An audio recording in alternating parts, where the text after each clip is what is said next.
John Lusk here, Lusk Archery Adventures, Serious Testing, Successful Hunting. Today I'm going to be testing a slick trick, wicked trick.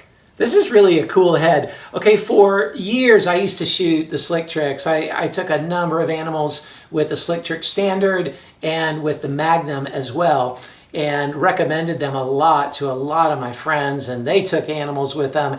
I started using them way back when they first came out, and I got to know the original owner and designer, Gary Cooper. He was kind of the first to come out with the concept of a super short, compact, fixed blade broadhead. Prior to that, they were pretty long. And so he popularized that movement. A lot of people thought, oh, it's not going to penetrate well, it's not going to cut, it's just going to be pushing through the animal and so forth. But he was an engineer and he was onto something, and it gave birth to this whole revolution in fixed blade broadhead design. But this is the wicked trick, okay? And the wicked trick, it's like the love child of the Viper trick and the Grizz trick. Okay, the Viper trick has this cutting diameter of 1 1/16 inches, and it has this ferrule that's really unique. It's like a flat chisel tip, if you will, or an extra thick blade. Okay, that's kind of the way you could view it. It's like a really thick ferrule that comes to a sharp tip right there at the end. And then it has this Alcatraz blade locking system to lock all 4 blades in place. And then this is the wicked trick. I mean, this is the Grizz trick, is 1.25 inches of cut. So you've got 1 1/4 this way, you got 1 1/16 inch this way. That makes like 2 5/16 inches of cut. That's a lot of cut. But it's really cool that it's not the Grizz trick where it's 1.25 twice. This is like a little bit of a compromise on that. So you should get better flight, better penetration, maybe some extra durability because these blades are a little more swept. So I'm interested to put them through the ringer. I'm going to be testing them out to long distances like I normally do. I'm also going to be putting them through all my stuff here in my trophy room, laboratory, basement, and I'm excited to test that. I test them in that. I'm going to shoot them through 1/2 inch MDF. I have a couple layers of 1/2 inch MDF and a rubber foam mat in the beginning that's kind of like hide, and I'll see how well they penetrate through that, and then see how well the blades and the ferrule and the overall head hold up to that. Then I'll shoot it through a steel plate, 22 gauge steel plate, followed backed by another 1/2 inch layer of MDF to test the durability as well as the penetration. And then if the head is still doing well, I'm going to put it into a cinder block. I've been getting into doing that recently because more and more heads are being designed to be able to withstand something like that. I know it's not essential for hunting. I could well hunt with heads, and I do hunt with heads that would not stand up to the cinder block test. However, it is a good test to see what is the overall structural integrity and the quality of the materials itself, and how well does it hold up to something like that, a zero penetration test.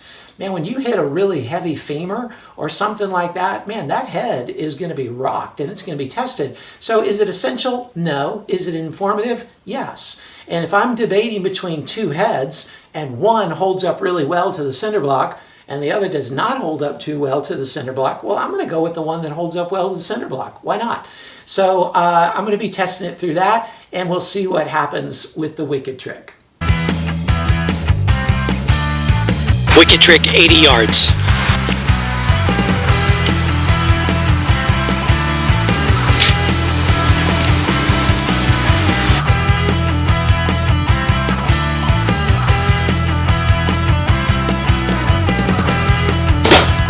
There's that classic slick trick cut right there. And then in terms of penetration,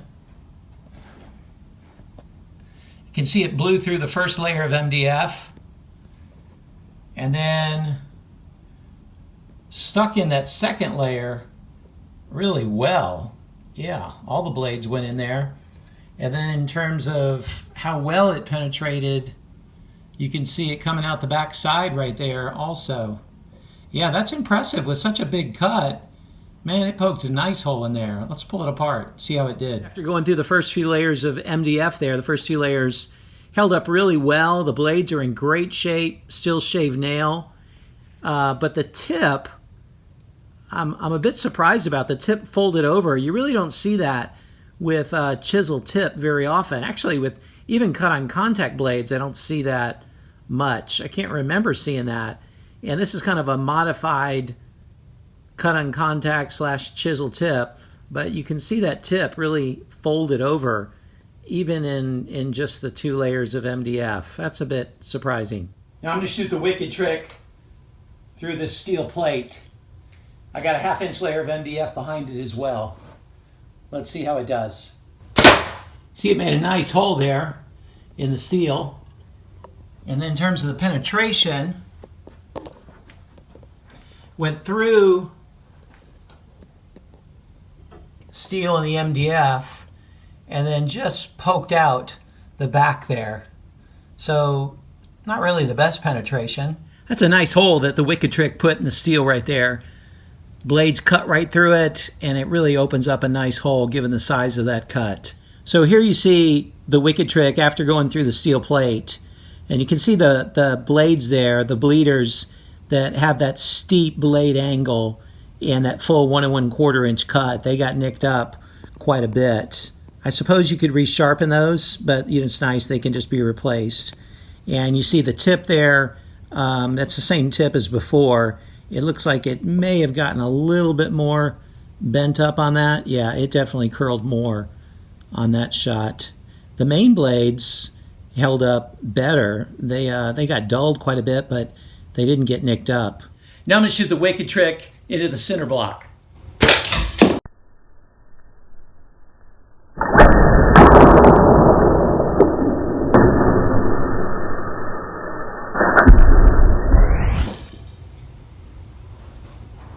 Here you can see the hole that the wicked trick made in the cinder block, and you can see a bit of the tip got embedded there and broke off.